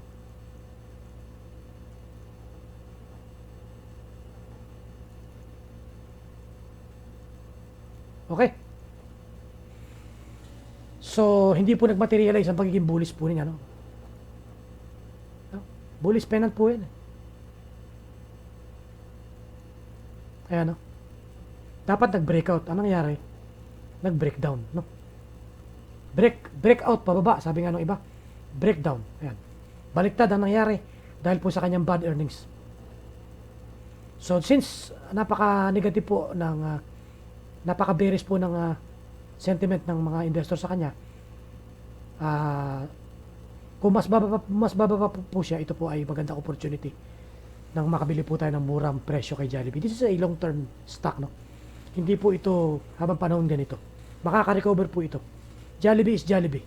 Kilalang kumpanya po yan at mahababang panahon po marami pong pinayaman yan. So, kumbaga po ay Jollibee is undergoing a storm, no? Nasa pagsubok po siya ngayon, pero makaka-recover po yan sa mga susunod na mga panahon. So, yun po abangan po natin, ano? Sa Jollibee po, mentas makababa po ang presyo, makabili po tayo mas maganda. May future po yan. Yung mga kumpanya po, pagkatapos po ng COVID-19, mag-recover po ang maraming kumpanya. Isa po si Jollibee dyan. Ano? At kung kikita na po yung mga in-acquire po yung mga businesses, kaya po na lagi ko po sinasabi, syempre po, makikita ng mga investor, no? Na opportunity po pagkakitaan sa Jollibee, muli po silang babalik para itulak po pataas ang price niya, no? May mga nagko-comment po, nagsasabi na baka mas bumaba pa po siya sa 73 pesos, which is closer to its book value per share, no?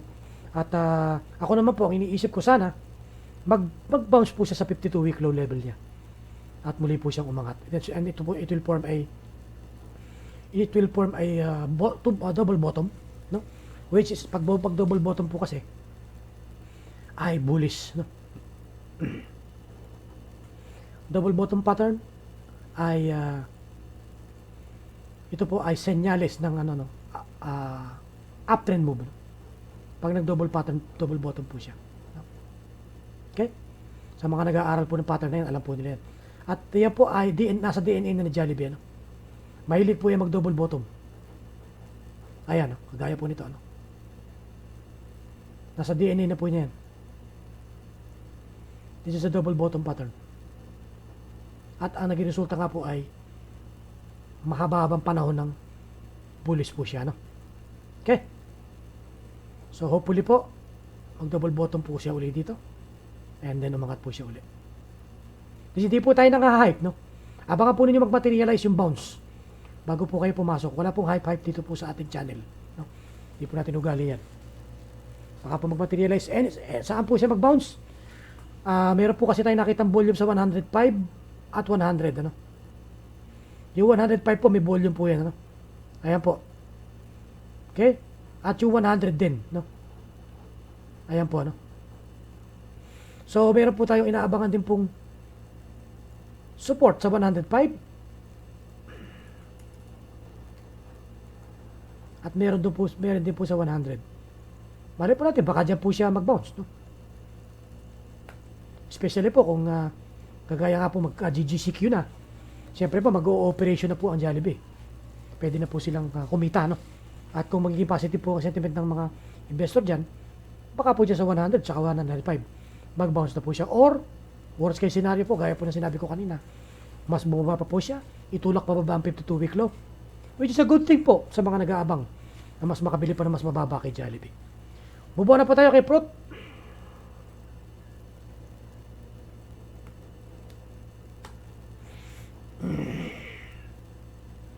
Meron din po tayong ginamit na Fibonacci level kay Fruit. Nag-bounce po siya sa 118, ano? Or 120, no? 120 po, ano? Lagyan po ninyo ng Fibonacci from top to bottom, no? Para po maging reference po ninyo ng support and resistance levels, which is a good, pwede po maging ano, no? Kita po ninyo, nag-bounce po siya, no? Around 120, no? At ang next resistance po niya ay around 135, no? 135 po, ano? Sa Fibonacci po natin, ano?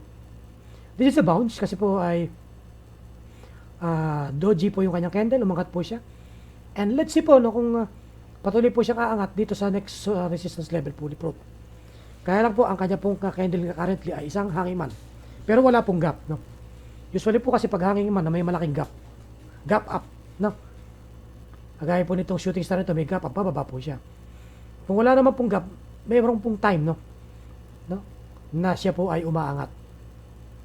Pag wala pong gap, no?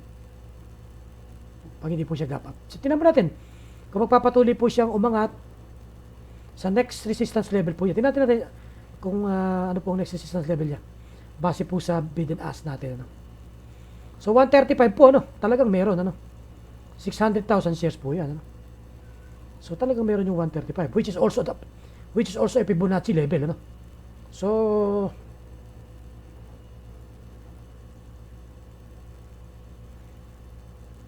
meron pong 7% pong nalalabid dyan. At kung sakali naman pong aatras,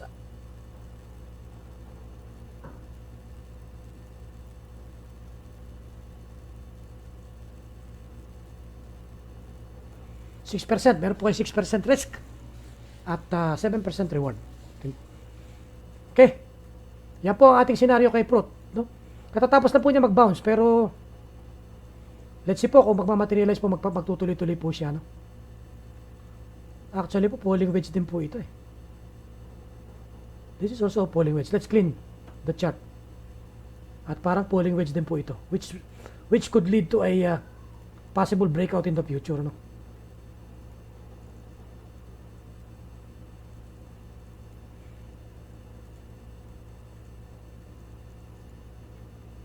Alright.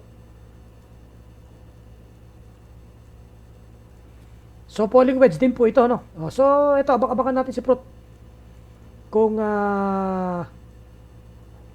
magbe-breakout. Abangan lang mag-breakout. Ano? Huwag mo basta-basta papasukin. Ang diskarte po sa mga falling wedges, inaabangan po yan mag-breakout na may volume, no? Ganun po diskarte dyan. Kung wala pong breakout, wala. Baka kasi ituloy-tuloy pa niya bumaba. Eh, maiipit kayo, no? Eh, kung may breakout na po siya, ibig sabihin basag na po yung downtrend niya. Yung kanyang downtrend move. Okay. Next po natin, BPI.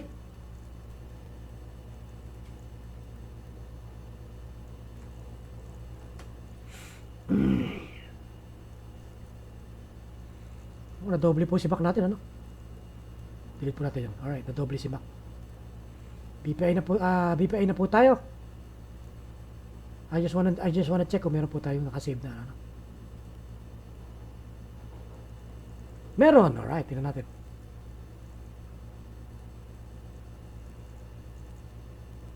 Alright.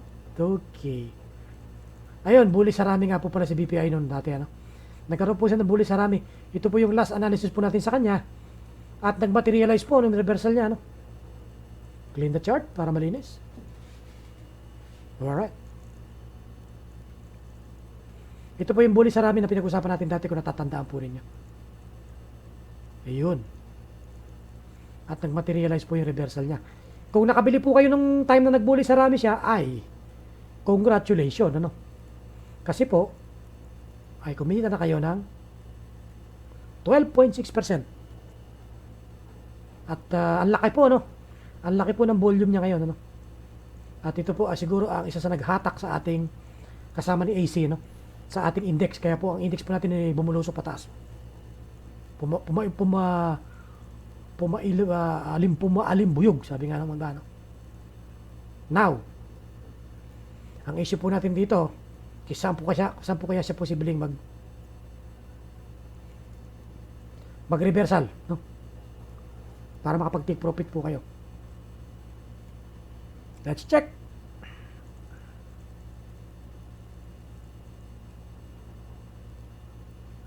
Okay, ang malaki pong nakita ko dito ay 68 pesos. Malayo-layo yun, ha? Malayo-layo yun, mga kapatid.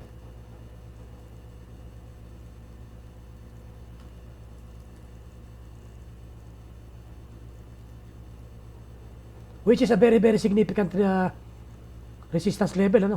Kita po ninyo, binanggaan niya na dati, oh. So, kung patuloy po siya kaangat, alisto po sa 68 pesos, ano?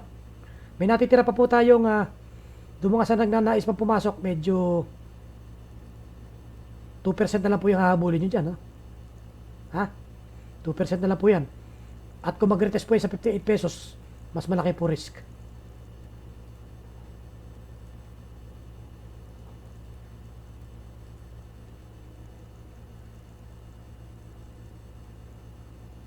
Okay. Negative 3% po ang risk niyan. Hindi po advisable pasukin yan.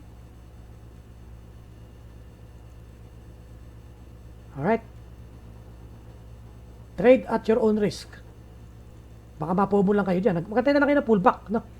Para hindi po kayo masaktan. Alright. IDC po na to. IDC na po tayo, ano? Teka lang, tinan ko lang kung may net po rin siya. Ayun. Ayun, ha? Tingnan po ninyo, ano, Ichimoku Cloud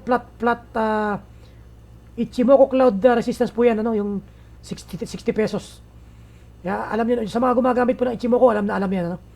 Yung flat top, napakalakas po resistance level yan. Kaya talagang baka po siya dyan mag-reversal, ano. So, mag-take profit na po kayo sa 60. Ito po sa mga nakabili po previously, no. Hopefully po ay hindi, no. Medyo delikado, no? Net foreign. May pumasok pong malaking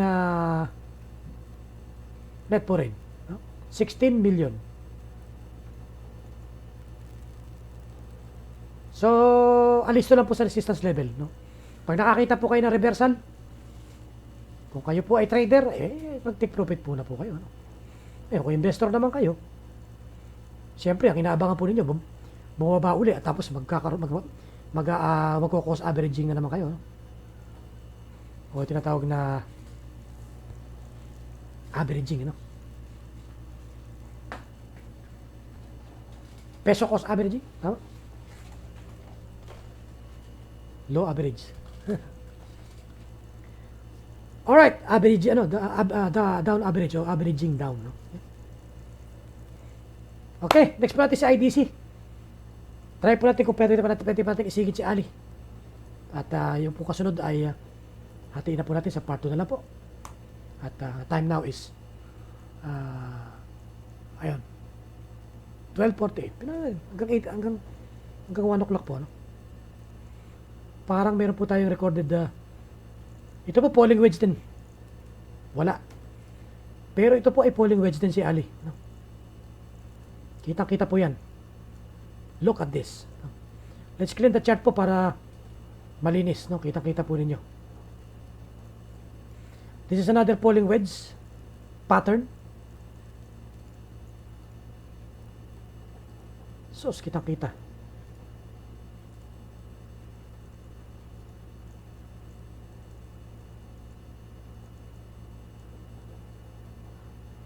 So, syempre, ang aabangan natin dito, breakout na naman, ano? No? So, another breakout na naman po tayo. Save natin si BPI pag nilagyan po natin ng support and resistance level. Kita po natin ng support and resistance level po niya.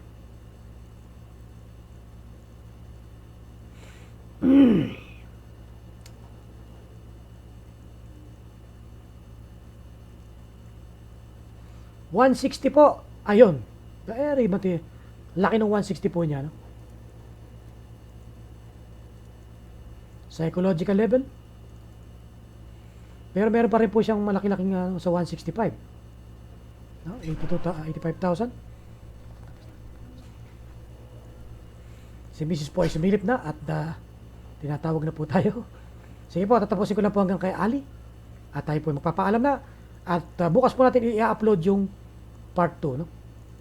Yung ating pong part 2 ng ating analysis para matapos po natin itong mga request po ninyo, no? At para po hindi po mapuwersa yung aking boses, baka po natin po ako uli, hindi na naman po tayo makakapag live stream, ano? O makapag-analyze. 160 po. Ang ayun, mayroon pong nakaabang magbenta sa 2 piso. At 180. Ayun. 183, 185, 188. 188 meron din eh.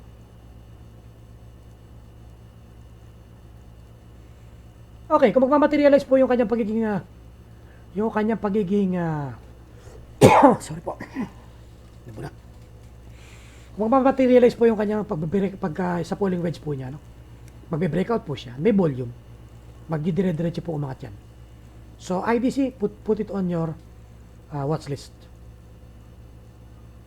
Pag po basta pasukan, kung nakapasok na po kayo, kumita na kayo, kaya lang. Baka po kasi mag-reversal pa po dito sa upper channel. Kitang-kita naman po ninyo, no? Obvious na doon po siya bumabangga eh. Save ko po si IDC para po sa susunod po nating analysis ay meron po tayong record. Okay. Net po rin po.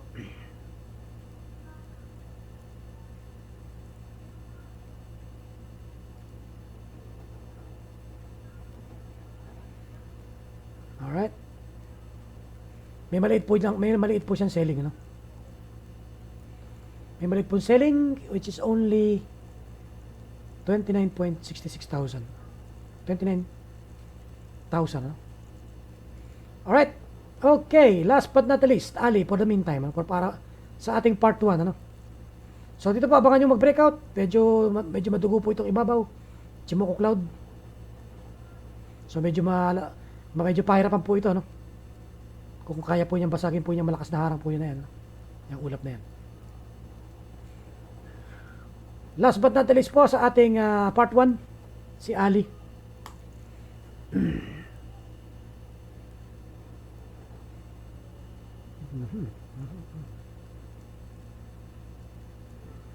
Alright, clean the chart. Dilinisin natin. Tanggalin po natin yung mga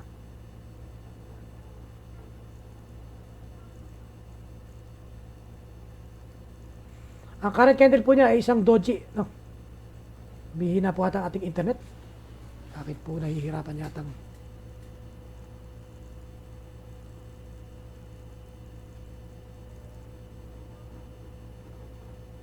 let us clean the chart. Ayun.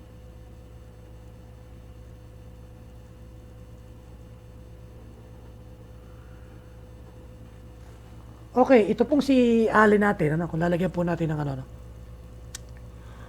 ng trend line, ano. Wala ba akong naisip kay Ali? Para baka po meron na po tayong na-drawing, ano.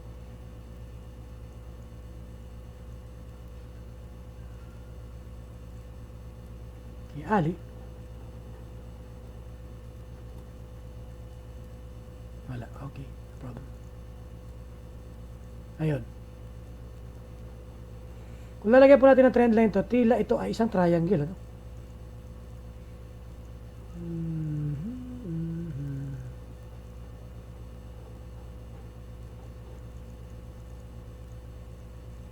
Hindi naman, ano? Hindi naman.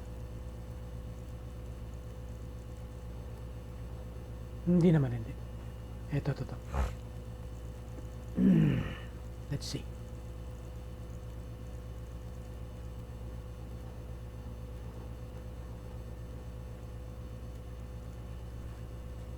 Double bottom. May malaking volume.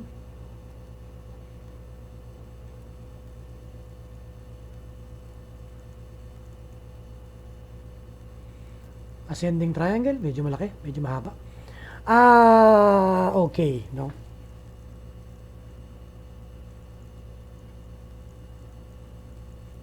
Okay. Ang problema natin dito po kasi ang kanya pong current candle ay isang doji na mayroon pong gap up, ano. Baka po mag-form ang tinatawag nating evening star formation, no? Ang evening star formation po, para po doon sa mga newbies na hindi pa ito alam, yan po ay ganyan, ano. Long green candle, magkakaroon po ng maliit na candle, may gap up. It's either spinning top or doji, regardless, ano. Pwede maging doji. Doji candle po yun, yung walang body, guhit lang, no? Okay, tapos mag-gap down. So kung yun po mangyayari dyan, ay aatras po yan sa susunod na trading day, ano. Okay, kung ganun po ang mangyayari, so baka po i-retest pa niya itong channel na ito. Tingnan po natin ang kanyang ang kanyang medyo sumasakit na po yung aking lalamunan, napupwersa. So tatapusin na po natin to, itong Ali. Humihina pa ang ating internet. Bakit ganun?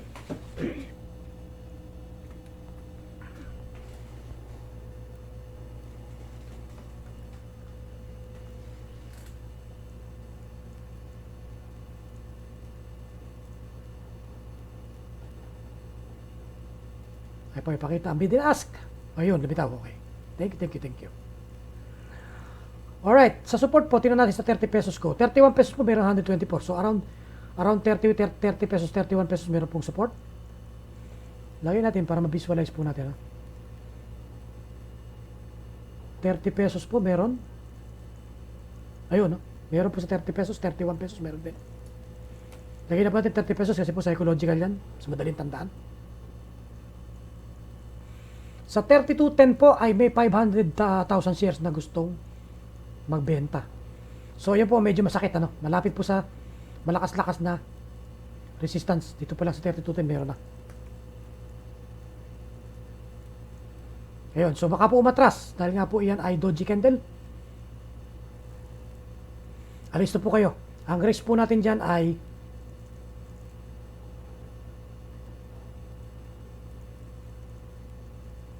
negative 6%. Kung aangat naman, magkakaroon ng milagro, umangat.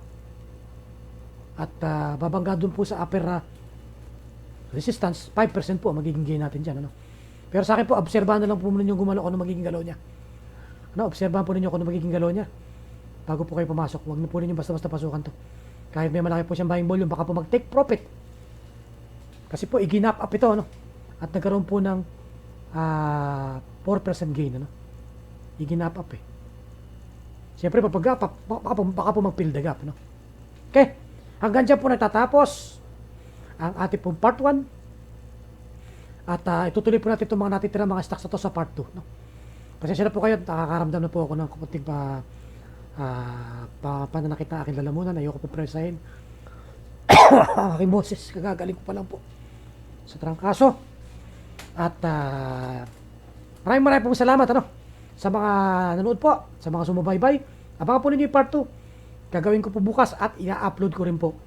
Bukas para po bago kayo mag-trading sa Monday ay magkaroon po kayo ng magandang insight. At sana po makakatulong. Kung nakatulong po ay paki-like po ninyo ang video natin ito. At kung hindi pa po kayo nakakapag-subscribe, mag-subscribe po kayo. Mag-subscribe po kayo at paki-click na rin ang notification bell. At para po ma-notify po kayo sa mga susunod pong video na ating pong gagawin in the future. Sa mga live stream po natin, live analysis po natin na ating pong gagawin. Maraming po salamat at magandang umaga po sa inyo lahat sa Pilipinas. Magandang gabi po dito sa mga taga Middle East at sa Europe. Hanggang dito po natatapos ang ating pong part 1. Abangan po ang part 2 bukas. Thank you po and God bless po. Keep safe po palagi.